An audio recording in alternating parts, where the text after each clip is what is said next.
Hi, welcome all to yet another exciting video in the EKS Anywhere Saga series.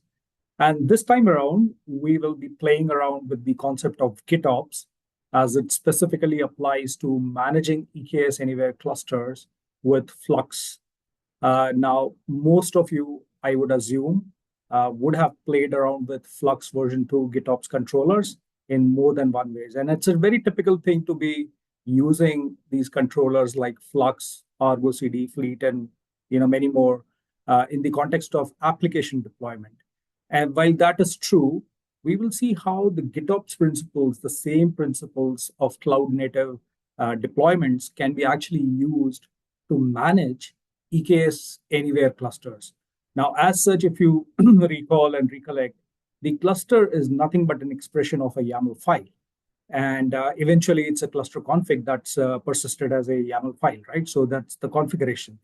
If you store this YAML file of the cluster config of an EKS anywhere cluster in a GitOps repository or a Git repository, and then link and track that particular configuration through a GitOps controller like Flux, uh, you can just imagine the ease of management that you can apply for your cluster lifecycle management, be it upgrades, be it scaling, vertical scaling, horizontal scaling, and many more things actually.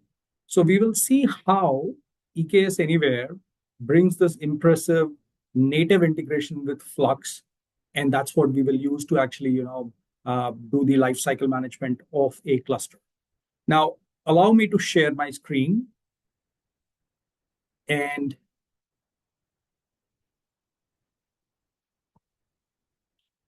there's already a blog that I've documented with the right steps, which will be required actually to conduct this exercise or this GitOps integration, including how do we create the cluster, how do we, enable the Git repository, and many more things actually, right? So let's start actually with the first and foremost thing, right? What do we need?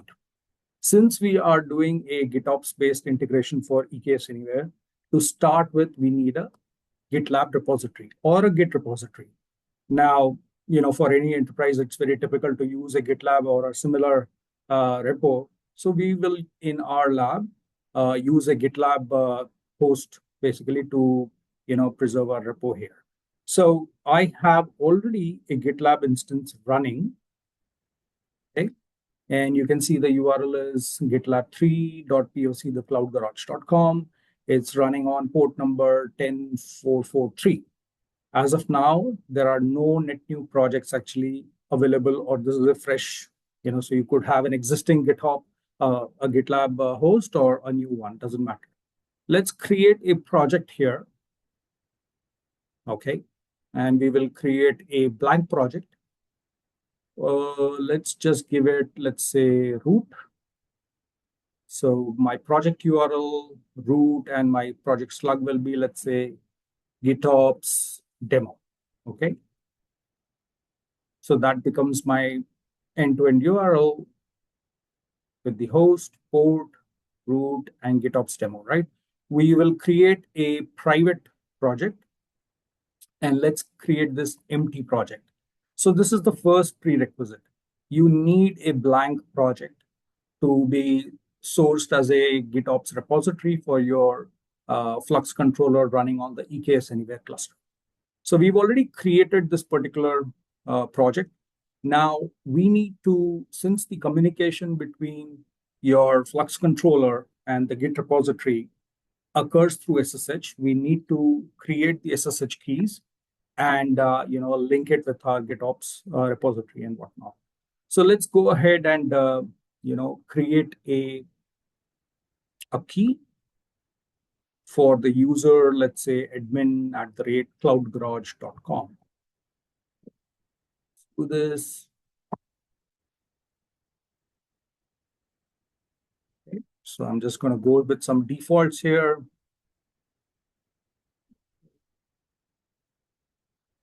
Okay.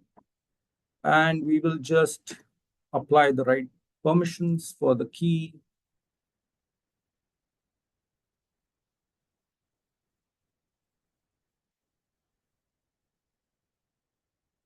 So now I have the keys here let's just cat the public key and apply it to my. Okay, so I'm going to take this particular public key and I'm going to apply it on my GitLab host. Right. Okay.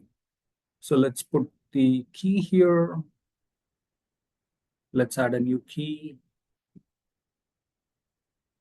Okay. Go with some defaults. Okay. So I have the keys set up here and also available on my host now. Now, there are a few variables that are required to be exported in your profile. Specifically, uh, EKS Anywhere, by virtue of the cluster bootstrapping, tracks these variables for its presence and then establishes the communication or tries to validate the Git repository, right? Or tries to communicate with the same. So EKSA underscore Git underscore private key, this is the first variable. So here, let's say I'm going to give it, the name is this one. Yeah.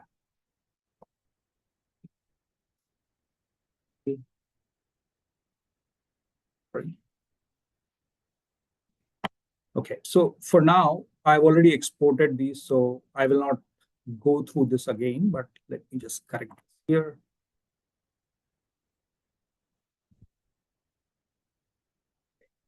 So I'm going to export it in my .profile so that this becomes available, at runtime. The second variable that EKS Anywhere expects is SSH underscore known underscore host. And again, this is for the known host file. So I'm exporting this particular variable as well to the profile. Okay. The third one is the EKSA get known hosts actually. Okay. And I'm going to point it to the same file for the known host and export it through the profile. For that, once these are done, so I've already done this in my terminal. Okay, so I'm not going to go through that. I'm just going to source the profile here. Once more. Okay, so my profile is sourced so that I should have the access to these variables. Let's just echo these variables to validate if they are indeed present or not. So let's take this one, for example. Okay, so I've got that here. The other two, I'm quite comfortable they are there, so I won't worry about it. Okay. Now, I think just to kind of ensure that, we don't go astray, I've just exported, the Git SSH port. My GitLab host is running with a SSH port of 2224, and the name of the GitLab host is GitLab 3. So you can change it or substitute these for your actual variables. Okay, let me take this, exports, and paste it here. Okay, so this is done. Next, I'm just gonna, take this, since the keys are now added, ideally I should be able to do a SSH key scan with this particular variable get SSH port and $. Okay, so let's just take this one. I'm just gonna do this SSH key scan.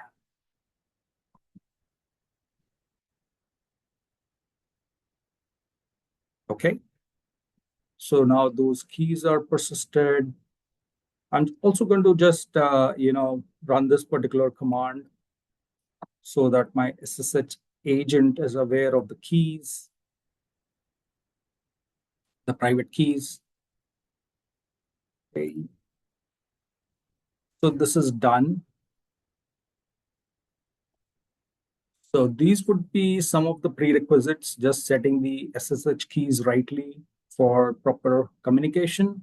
Now, let's understand the cluster configuration. I've documented in the blog as such, but I'll walk you through the actual configuration here. So let's say I'm going to use the cluster.yaml. This is the template. We don't need to worry about a lot of things here. Okay. These are the most important ones here. So in the cluster spec, this block of configuration, GitOps ref, find Flux config. and the name is my Flux config. So this is the cross-referencing to the actual Flux configuration that we need to be providing or will provide. And this particular configuration exists right at the bottom here. You can see it here. Okay. The kind is Flux config. The name is my Flux config. And for that spec is where is the Git repository hosted, right? Which is the Git repository URL. The repository URL is ssh git@gitlab3.poc.thecloudgarage.com. Port number is 2224. And we just created under the user root, the project slug is gitlab-demo.git. Okay, and the SSH key algorithm. So pretty much, if you provide this configuration block and reference it in the cluster spec, what it would end up in doing is when the cluster gets created, okay, all the Flux components will get deployed automatically, number one. Number two is it will actually do a commit, an initial commit of the cluster configuration files in the Git repository. So we'll see what all things actually get bootstrapped and how the cluster kind of, manifests itself into a GitOps way of doing things. So for now, this is all set. So what remains to be done is, let me just verify. So my project is set up, my SSH keys are there, and you can look, basically the project is an empty project as such, okay? There's nothing in there basically. And we will see once the cluster comes up, we will see the directory structure that it does a commit with, okay?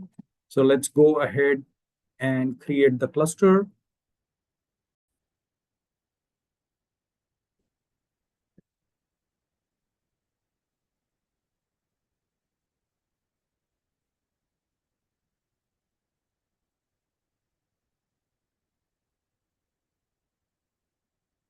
So I'll just do a quick change of the cluster name since I already had a cluster with the ETS7, which is there in the cluster template. I'm just going to go and apply a new cluster name, say EKS GitOps 001, and change it in the references for the cluster.yaml. So let's do that. Okay, so clear. Let me see if there is any instance of, okay, so let me kill the previous CLI container for EKS Anywhere. Clear. Now we will just run the command EKS CTL anywhere create cluster -f cluster.yaml. Okay. And give it a verbosity of v4. And now, since we have the Flux configuration already there in the cluster template, hopefully, it will all get validated nicely and the cluster will come up. Once it comes up, we will see the GitOps integration. So let's go ahead.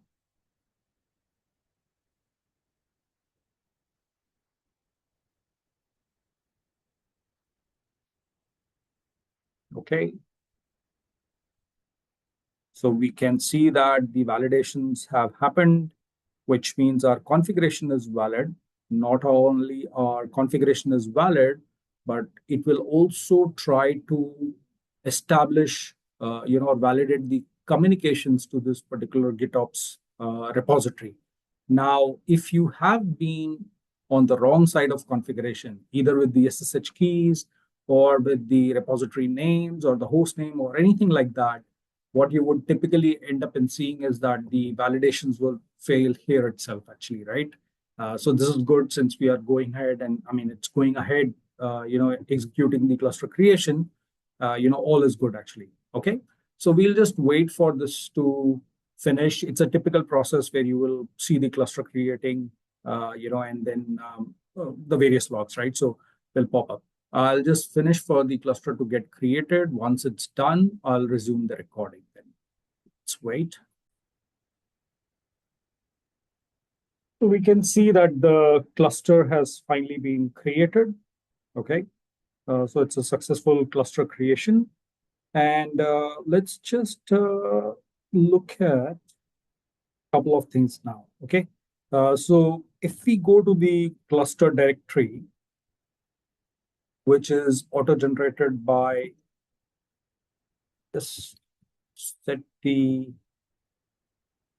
so GitOps, what name it as? Let's look at the, so we can see that in the GitLab project, we can already see an auto-generated commit here, which is done by the Flux controller. So our cluster name is EKSA GitOps 001. And we can see that the directory structure, and I'll explain the directory structure just in a while. So let's take this cluster name, EKSA GitOps 001. I'm just gonna EKSA GitOps 001. Let's look at the nodes first. Okay, so these are our 2 worker nodes and 3 control plane nodes, right? And they have all come up with the version 1.29. Now let's see, let's go to our cluster directory. We can see the presence of a Git directory here, okay? And this is all done by EKS Anywhere. So let's see what is there in this, okay?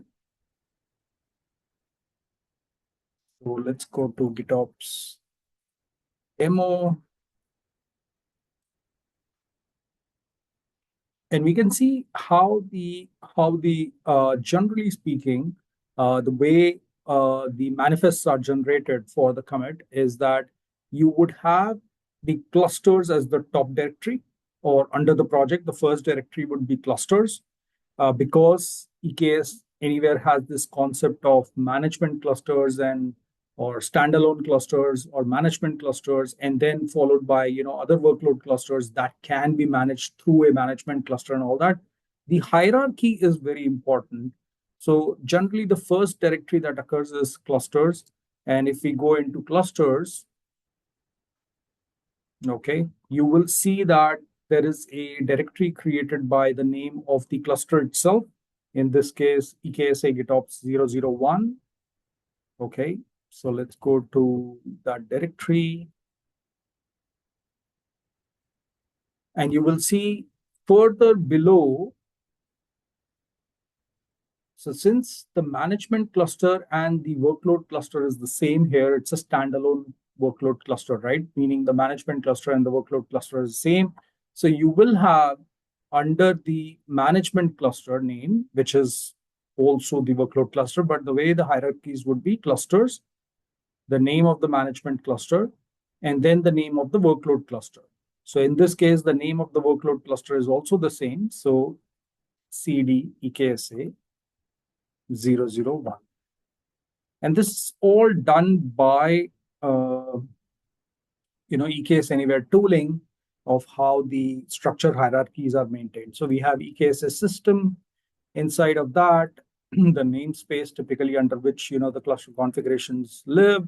And you can see that the cluster configuration file, which now becomes a tracked artifact under GitOps, is presented here, right? And then there is a customization.yaml, right? So if we look at the customization.yaml, you will see the resources is the EKSA cluster YAML, right? And this EKSA cluster YAML is nothing but our actual cluster configuration, right? As expressed when it is deployed and ready, right? So the same cluster configuration, we would see the same. So this is what has been basically committed to the project that we had set up, right? So let's look at the same thing here. You can see the 2 files, customization and the EKSA cluster.yaml, right? So typically speaking, if you had more than one cluster or another cluster that was managed through this management cluster, a workload cluster, then you would have one more cluster directory under this particular, management cluster directory. But since we are working with a standalone cluster, let's follow what's happening now. Now at this stage, what also we can observe is that the namespaces should have a Flux system namespace, right? And this is automatically created as a part of the bootstrapping of the cluster with the GitOps controllers. Now, under that namespace, Flux system, you can see that there is a customization controller running here along with some of the other deployments. Now, this is the main entry point for tracking. This is the Flux controller that is actually running to, or that this is basically tracking all the changes that are if committed to the upstream repository. So let's just see kubectl get this customization -a. Okay, so this is the main customization file that is built to track the changes in the repository. And let's just -n flux system -o YAML. Okay, so there's plenty of things going on here in terms of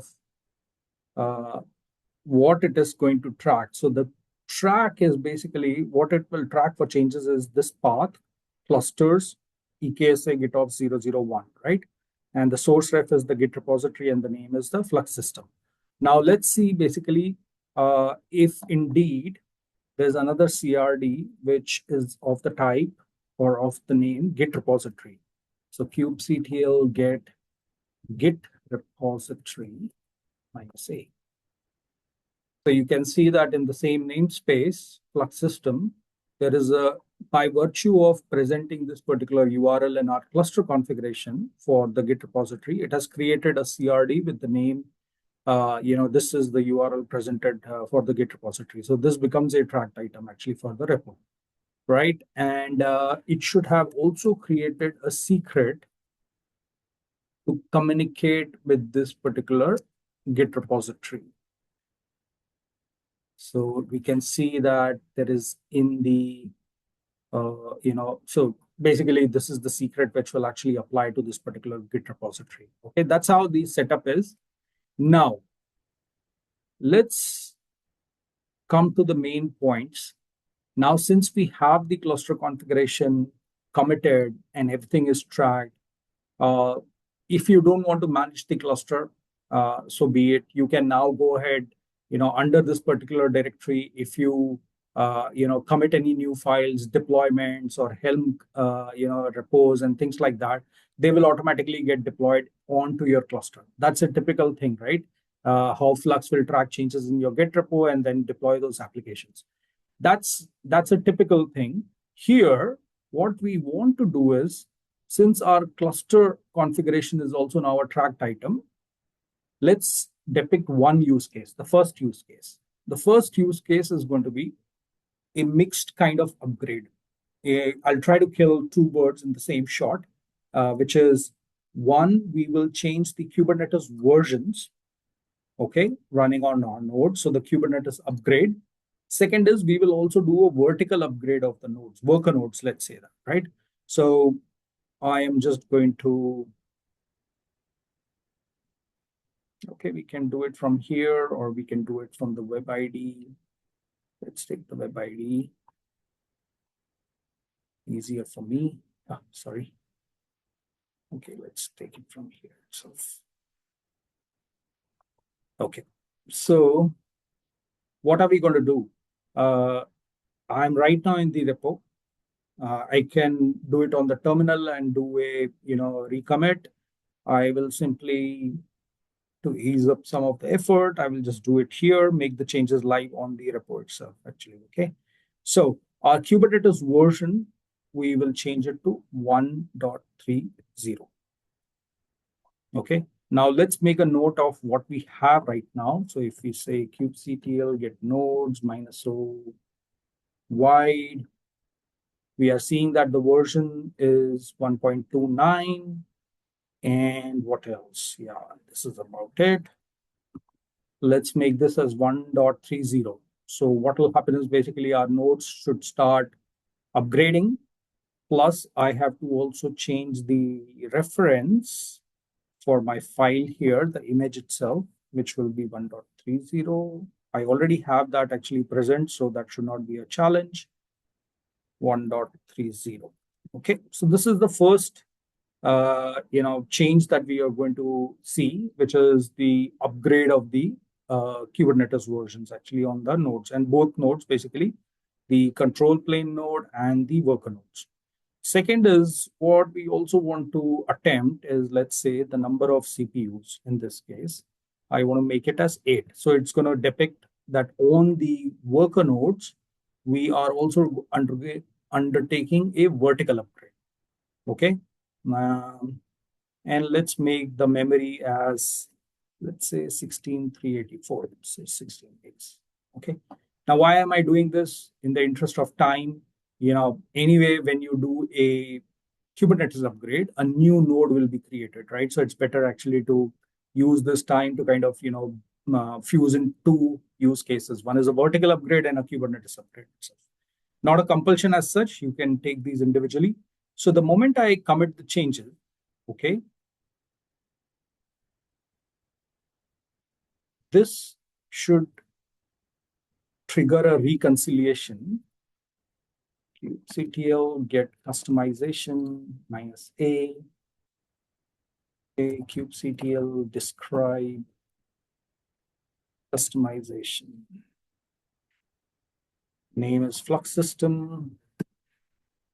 Namespace is Flux system.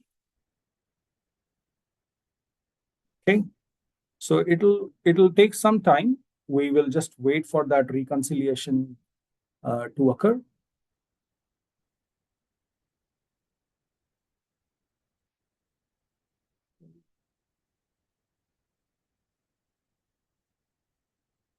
So we can see that, reconciliation succeeded, and this is 2 seconds, right? And you can see the message here. So every 10 minutes, you can always trim and tune, the timers here, but every 10 minutes, it does a reconciliation. So we can see that, for the last 2 seconds, it detected a change, and that change was basically under this particular directory, right? The EKS GitOps one. So that's the cluster configuration has been applied on the live cluster itself, which means that we should be able to see some things going on here. Okay, we'll wait for this thing to actually progress. We'll give it a few minutes, and I'll come back when I start seeing the changes.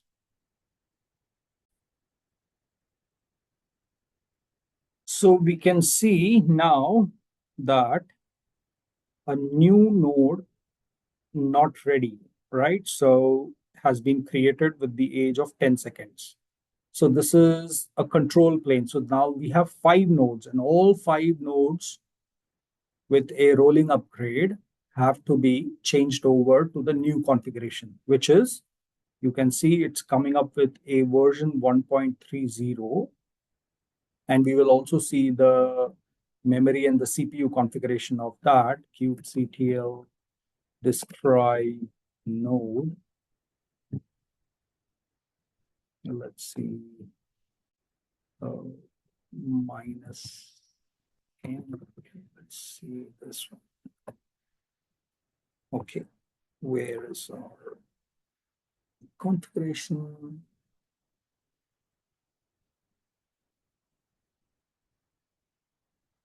Oh, we didn't change the worker node. We didn't change the control plane configuration. Sorry about that. We just changed and that's what I was trying. So it's good in a way. We can see the CPU is 4. It should be, for the worker nodes, it will get to 8, right? So as of now, let's clear this and see nodes -a.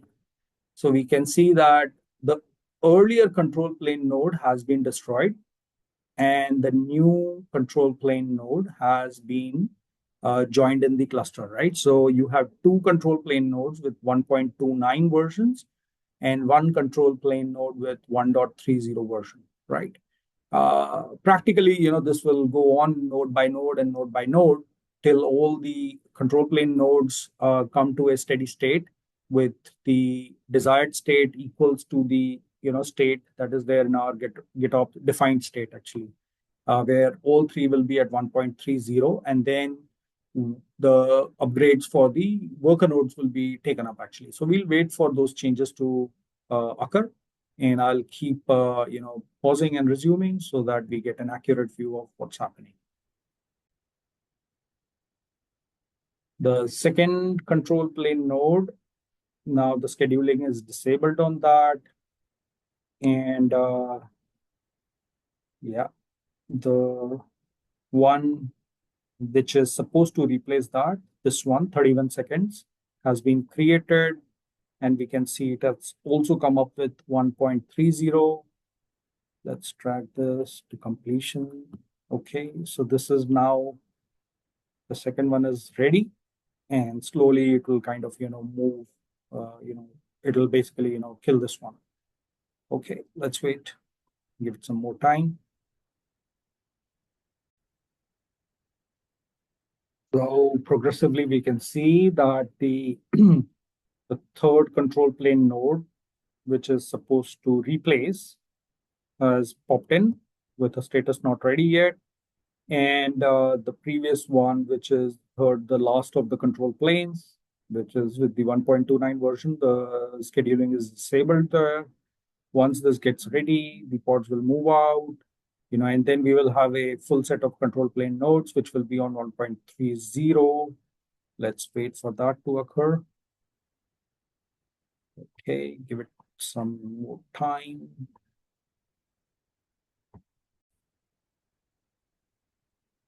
Now we can see that, all the three control plane nodes, they have been upgraded to 1.30. Okay. Now the first worker node, the new worker node, which will bear 1.30, has been created. Obviously, it's not in a ready state yet.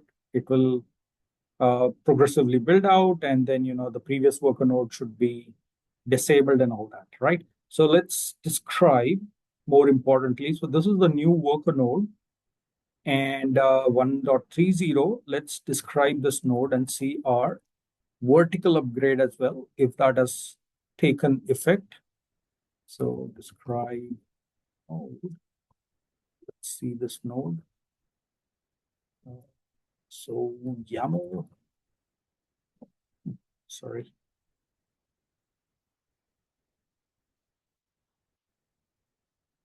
So get node, sorry about that. Yeah.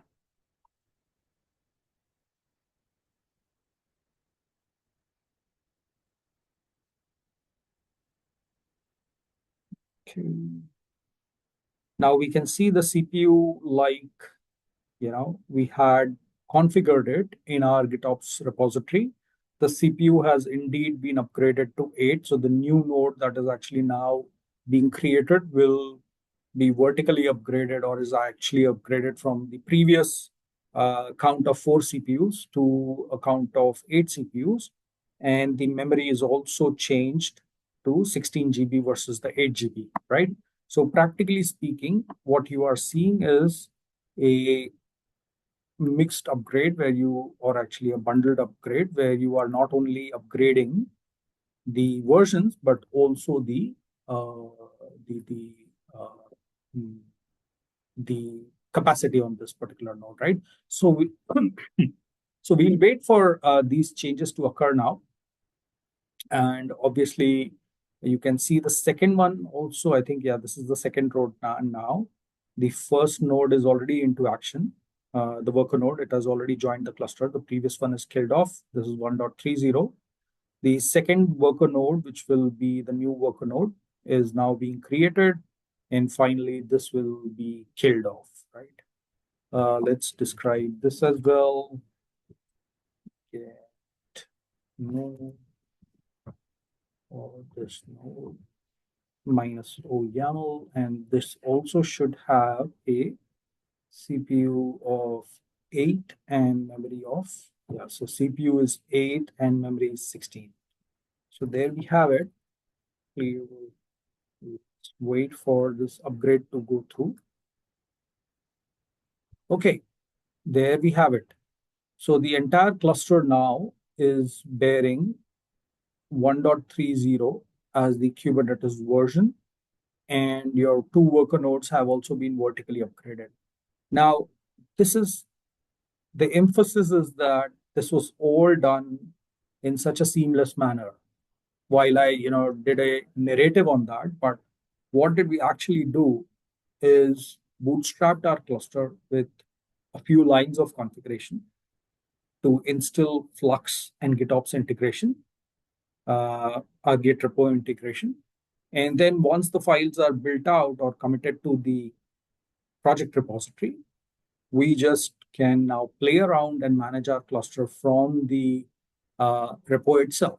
And what did we end up in doing? We did the few changes that we intended to, like the upgrade of the version and the capacity changes, right?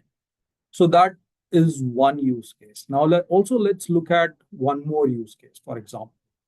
Okay. And let's do a horizontal scaling, for example. So I would like my worker node count now from, we've already done a vertical upgrade. We will do a horizontal upgrade. So your count of worker nodes here in the cluster spec right now is 2. We will make this as 3. And I will commit the changes here. The moment, again, the same thing happens when I commit the changes, the reconciliation should start. Okay. Right. Customization.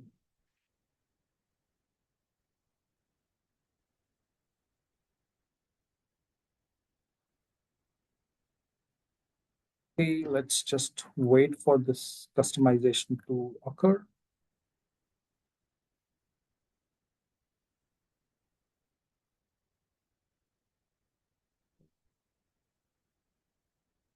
We'll give it a pause and then we'll come back when the. So we can now see that changes that we had applied have also been reconciled at the age of 6 seconds. And again, the cluster has been reconfigured. Okay. What did we do? We changed our worker node count from 2 to 3. So let's see if those changes are actually happening or not. So we can see that now a total of 6 as opposed to 5 nodes, which includes now 3 worker nodes are being, the third one is getting ready. Okay, it's being created or it's not in ready state yet.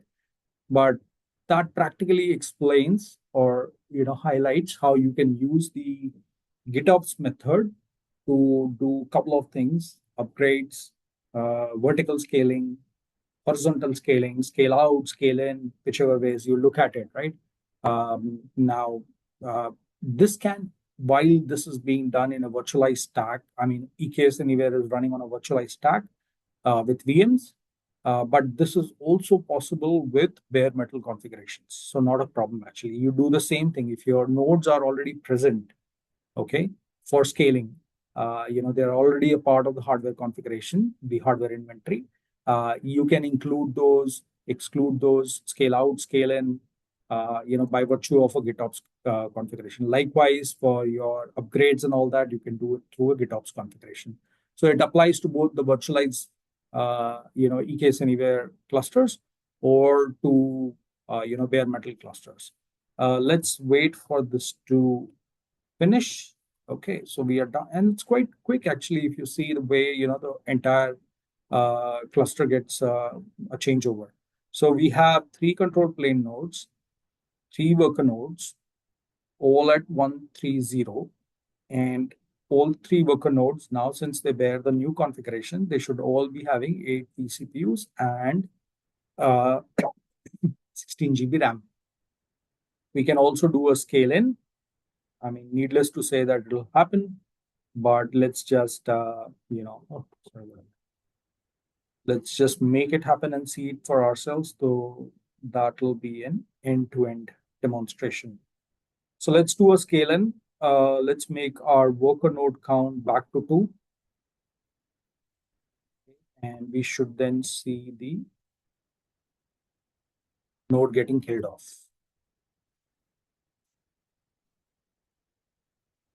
CTL, get customization, A, this. We'll just wait for the reconciliation to trigger.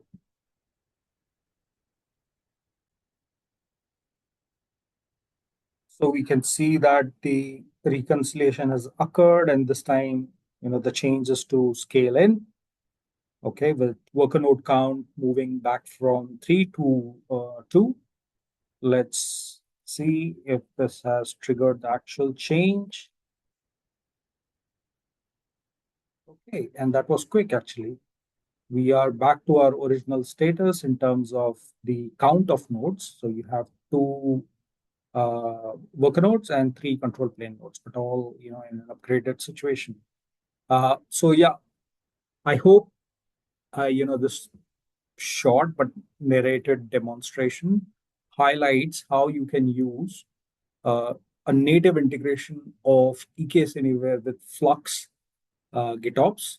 Or you can use, other GitOps techniques as well, like Argo CD. But it's just that, you have to deploy Argo CD upfront and, integrate it with your source repositories and all that, where you can then manually commit your cluster configuration. This is a native integration, which means right from the word get go, when you create the cluster, just by adding a few lines of configuration, everything gets streamlined and the entire setup is made available for you in a very seamless manner. So thanks a lot again. Thank you. Hope you enjoyed the video.